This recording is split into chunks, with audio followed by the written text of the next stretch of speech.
Okay. Hi, everyone. Manuel Bittencourt here. Today we have Axel Dreher. Axel is the chair of international and development politics at Heidelberg University in Germany. Axel's papers have appeared in journals such as AEJ, Economic Policy, JDE, European Economic Review, International Economic Review, Journal of International Economics, Public Choice. He has been all over the place anyway. Axel, it's great to have you here. I know it's 10 o'clock for you over there, but it's winter. It's great to have you with us.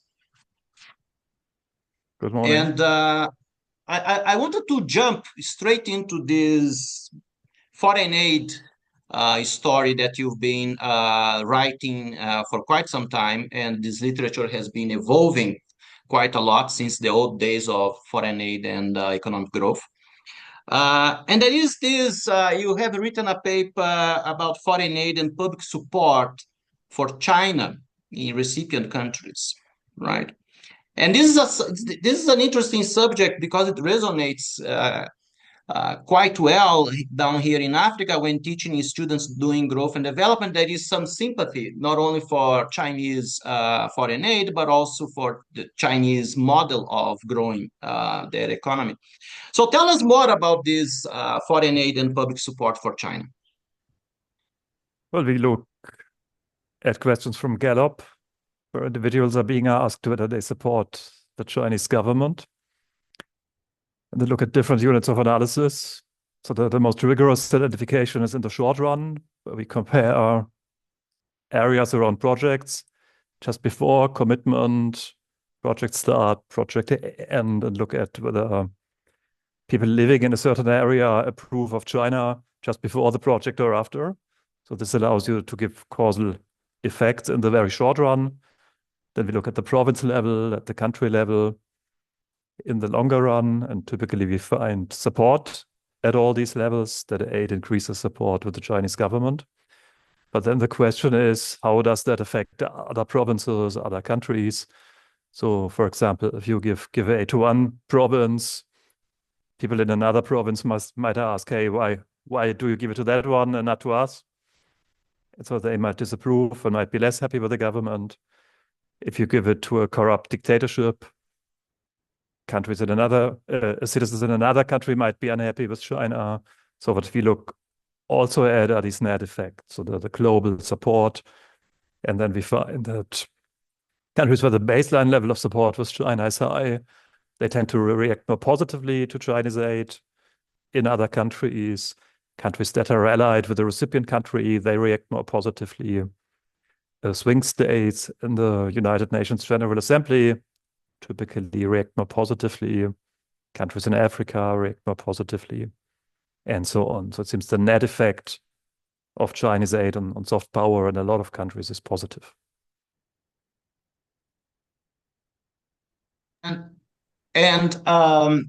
So what you are alluding to is that there is also a sort of distance effect, right? The farther away you are from this aid, the less support you display towards the Chinese. Well, in theory, there are different effects. One is what you experience locally. Might be you have better information about the project. Maybe there's environmental damage. Maybe there's inequality. So things you directly experience might not go well depending on the project. So we test mechanisms, and then in the end, it seems that people perceive their incomes to increase and government services to improve. So the average project at least seems to be perceived to work well. That's one thing what people experience. The farther you are away from the project, of course, the less directly you are involved. But you might still have an opinion. You read about it in a newspaper, you hear about it in the news. And even if you're far away, what we have in mind is not so much geographical distance, but political distance. So how do you align with the recipient government? How do you align with China? And what you can think of, the two of us don't like each other. Now China gives you money. That makes me unhappy with China. And so we look at this type of heterogeneity. And I was also because there is this sort of dichotomy in the literature between China and the Western donors. And you've been also writing about foreign aid and political violence, but foreign aid by European donors and the US. So what's happening there? Tell us more about it. Well, that's the new data set that we developed on geocoded foreign aid. Much of the literature before focused on China and the World Bank, simply because these were the only two donors where geocoded data were available for a large set of recipient countries. That's what they exploited for China in that previous paper, that it was possible to locate these projects precisely in subnational areas. But such data have not been available for a large set of bilateral Western donors. And so in a new project that we call GODET, Geocoded Official Development Assistance, we provide such data for over a million of projects for the EU donors and the United States. And in the paper that you mentioned, we treat aid as a source for rent seeking. Of course, we know when there are rents to seek, people want to get part of the cake. And so we relate that to political violence. So we know that when there are more resources at stake, there's more political violence. But this is very difficult to causally test subnationally because many resources are not geocoded. And so now that we know where the aid goes to, we know where the stakes of being in political office are higher, and then relate the subnational availability of foreign aid to political violence. So violence specifically against incumbent politicians, electoral violence, violence against opposition politicians. So we take all sorts of indicators of political violence, as opposed to previous literature, which has looked at large-scale uprisings, civil war, and these types of conflict. So specifically, the question is, do regions, subnational regions, where more aid goes to, experience more targeted political violence? Do politicians get assassinated, threatened, harmed in any way? And they do. That's a super cool point, and I wanted to go a little bit deeper on that because you kind of explained already what is that you consider as political violence. Is it just a demonstration outside against the against government or against the local authority or whatever? What else is that you are picking up there? Well, we use a whole range of indicators. None of them is perfect. The main one is taken from the Global Terrorism Database, which allows you to extract the target. And so these are terrorist attacks, broadly defined. So it's which you try to instill fear, but these are not demonstrations or broader civil conflicts. These are really attacks on individuals. And in this case, the disadvantage is with this indicator, it includes only incumbent politicians. So this one excludes the opposition. But we have other data sets that specifically measure electoral violence, violence against opposition politicians. And so all these facets of violence increase. But it is specific attacks. It is not something like demonstrations. There's work by others that look at how World Bank aid and Chinese aid affects these broader types of violence. It's a paper by Gehring, Kaplan, and Wong in the Journal of Development Economics. They look at these sorts of outcomes, demonstrations, civil conflict, and stuff like that. So that's not what we do. That's what is new here. First, it's geocoded Western aid that was not available before, a clear causal identification strategy, and the specific sort of targeted political violence. Thomas, you mentioned that you had a question about international organizations, which I think would fit nicely at this stage.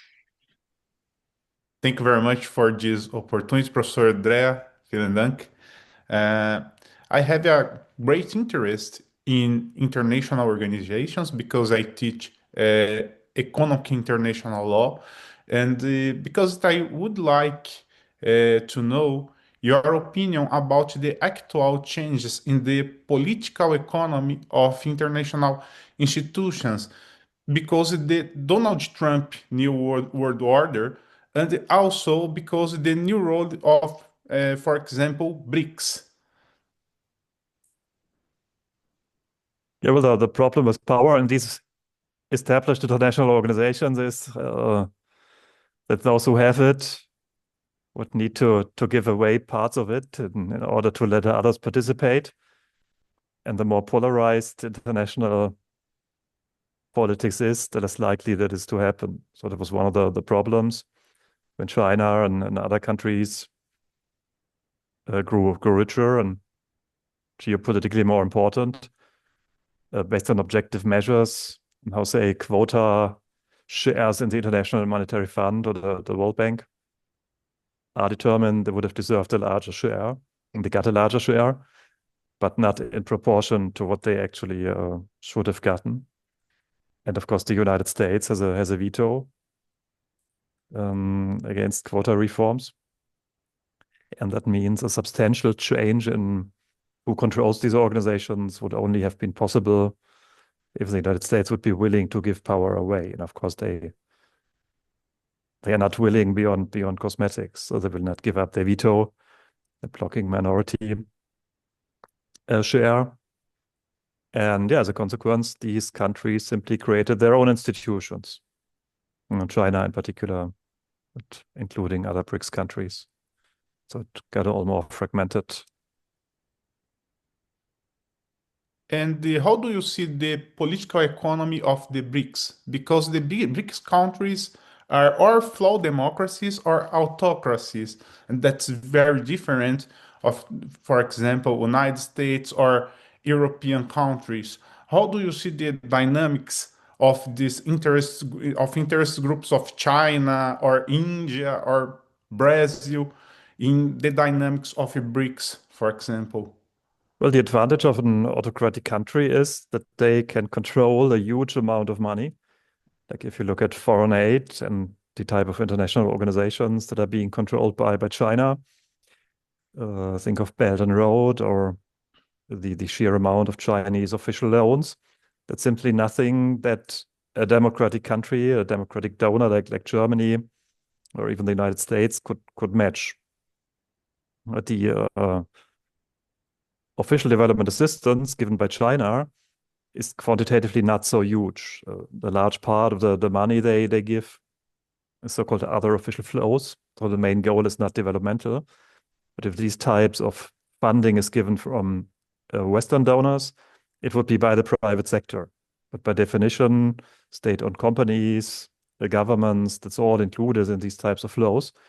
And so China can simply steer a much larger volume of finance compared to other countries, where the private sector decides on how much of that money is being allocated. And that gives China a lot of power. This is an advantage of being less democratic, certainly. Because in Germany, you can't simply steer private companies to invest in certain areas. You can give incentives, you can subsidize, you can provide insurance, but you cannot simply command the same amount of money that the Chinese government sector can command. Thank you very much, Professor Manuel. And now, just following along those lines, Axel, what about this paper that you have written about buying votes and international organizations, and the role of the United States on bilateral trade, and what happens in the United Nations Security Council? Well, the seminal paper on that is actually not co-authored by me, but it's a paper by Kosiemko and Werker, who look at temporary membership in the United Nations Security Council and how that affects US aid.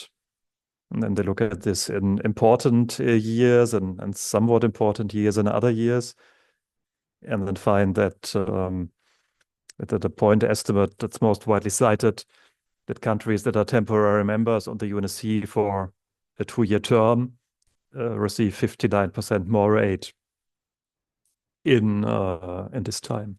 And what we do is we use that as a proxy in a couple of papers for influence in international organizations. The argument is that international organizations have no reason to give more aid to countries exactly at the time of their 2-year stand on the UNSC, other than their major shareholders pressuring them to do so. And so there are like two widely cited anecdotes. One is Yemen, which was a UNSC member at the time of the Iraq War, and then Yemen voted against the resolution, and the US ambassador was overheard saying this was the most expensive vote you ever cast. And then they cut US aid completely, but also put pressure on international organizations not to lend anymore. And the second more recent anecdote is Donald Trump, where countries did not accept the United States accepting Jerusalem as the capital of Israel, and there were resolutions in the General Assembly and the Security Council. And then Trump very directly threatened countries, you cannot vote against us in the UNSC and the UNGA, and at the same time take money from the United States. And that's what we test more systematically, and we do find that the IMF and the World Bank, they give more money to countries that are temporary members in exactly those 2 years compared to what the same countries would get at other times. They receive IMF loans at fewer conditions. And then we have a paper that looks at who is targeted with support from international organizations and who is targeted with the country's own bilateral aid. You can think of the domestic audience. Let's say the government use their own funds to support allies or to sway the votes of allies, but it's more difficult to use money to buy support from countries domestic audiences are opposed to. And that's what what Faubel called the dirty work hypothesis. We test in a recent paper, it's published in the Journal of Politics, where we then argue that own resources, so foreign aid by the United States, say, is more likely to be used to sway votes in allies, while you would like to hide vote buying from the public if it concerns adversaries, and then you can use international organizations to do so. We find support for that hypothesis. And how do you see, because now we have the words geopolitics and geoeconomics on the media almost on a daily basis. But you've been studying this stuff for quite some time. Don't want to say for how long, because then I would be telling the people, the audience your age. But how do you see all this renewed interest in geoeconomics and geopolitics nowadays? Yeah, it's interesting to observe. So when I started doing this, reviewers at top journals very often included the question, why is this economics? And thought it's more like political science and should not be published in economics journals. And all these questions that are now being investigated by mainstream macroeconomists and trade people, they've of course been addressed previously by others, by political scientists who also work quantitatively for an extended period by now. And yeah, now it enters these mainstream macroeconomic models that simply give it a new term, call it geoeconomics rather than political economy, and claim it is something new. That's mainly, they correct their own ignorance. And it's very clever marketing, that's for sure. No, for sure it is. And just for us to sort of wrap up, we kind of go back. I think we kind of go back in how the literature used to be. You also had written about Chinese aid and the distribution of or the diffusion of economic activity, which in a way goes back in time, because at the end of the day, we are kind of talking about the influence or any effect of foreign aid and on economic growth. Tell us more about what did you guys found there? Well, that was the paper where we introduced a data set on geocoded Chinese aid projects worldwide, but for the first time allowed to investigate what happened within countries rather than across countries. And there the hypothesis is that within regions, if you build economic infrastructure, so we focus on transport infrastructure in particular, it allows people to live further away from cities. And so it leads to agglomeration spreading out. And what we find there is that building infrastructure projects with Chinese aid indeed lead to less concentration of economic activity inside these admin one regions worldwide. And in a way, there's a lot of previous research that tests this argument, but to do so in a causal way, typically they focus on single countries, like where you have a causal way of identifying the effect of a specific motorway that's being built in a country or a specific railway, but there has not been a way to causally identify the effect of infrastructure projects for a worldwide sample of countries.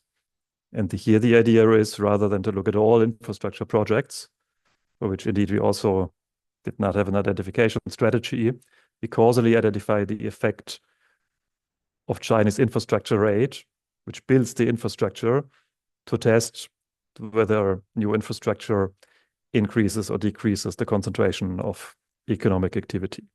And the result is very clear. So it leads to sprawling out of agglomerations. The concentration of economic activity decreases as a consequence of infrastructure projects.